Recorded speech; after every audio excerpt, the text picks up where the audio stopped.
হরোস্কোপে retro planet জানবেন যে সবসময় নর্মাল প্ল্যানেটের থেকে কিন্তু অনেক বেশি পাওয়ারফুল, কারণ তার মধ্যে চেষ্টা বল নামক আরেকটা এক্সট্রা পাওয়ার তার মধ্যে থাকে। ফলে এ যদি পজিটিভ হয় তাহলে পজিটিভ রেজাল্টটাও আপনাকে বেশি ভালোভাবে দেবে, এবং নেগেটিভ হলেও আপনাকে নেগেটিভ রেজাল্টটাও বেশি খারাপভাবে দেবে।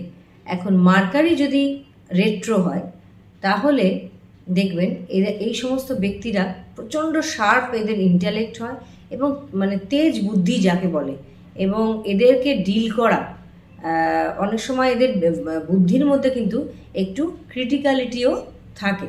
ফলে এদেরকে ডিল করা কিন্তু অনেক ভেবে চিন্তে করতে হয়, খুব নর্মাল বুদ্ধি এদের নয়, খুব শার্প বুদ্ধি। এবং যে কোনো জায়গার শার্প বলতে আমি কি বলবো, যে কিছুটা কানিংনেসও এদের মধ্যে থাকে। তো তবে এদের কিন্তু পেপার ওয়ার্কে খুব ভুল হওয়ার পসিবিলিটি থাকে।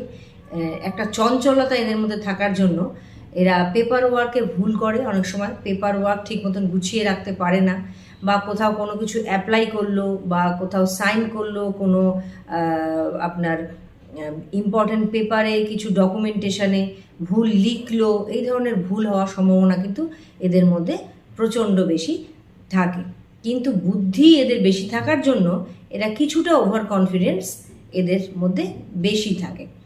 আর আরেকটা জিনিস দেখবেন যে মার্কারি রেট্রোগ্রেশনে এদের কিন্তু কোনো সাবজেক্ট চেঞ্জ হওয়া বা পড়াশোনাতে কোনো রকম ব্রেক, যদি মার্কারি রেট্রোগ্রেড হয়ে ব্যাড প্লেসমেন্টে থাকে, ধরুন 6, 8, 12-এ থাকলো, বা শনি কেতু রাহুর কোনো রকম ইনফ্লুয়েন্সে থাকলো, তাহলে দেখবেন এদের কিন্তু ব্রেক অফ এডুকেশন হওয়ার একটা চান্স থাকে, বা সাবজেক্ট চেঞ্জ হয়ে গেল বা কলেজ চেঞ্জ হয়ে গেল, পড়াশোনাতে কিন্তু একটা বাধা ক্রিয়েট হয় বুদ্ধি থাকা সত্ত্বেও। তবে এদেরকে কিন্তু আটকানো যায় না, কারণ এরা যে কোনোভাবেই ঠিক বেরিয়ে যায়, কিন্তু এই ধরনের প্রবলেমগুলো এদের কিন্তু আসে। তো আপনারা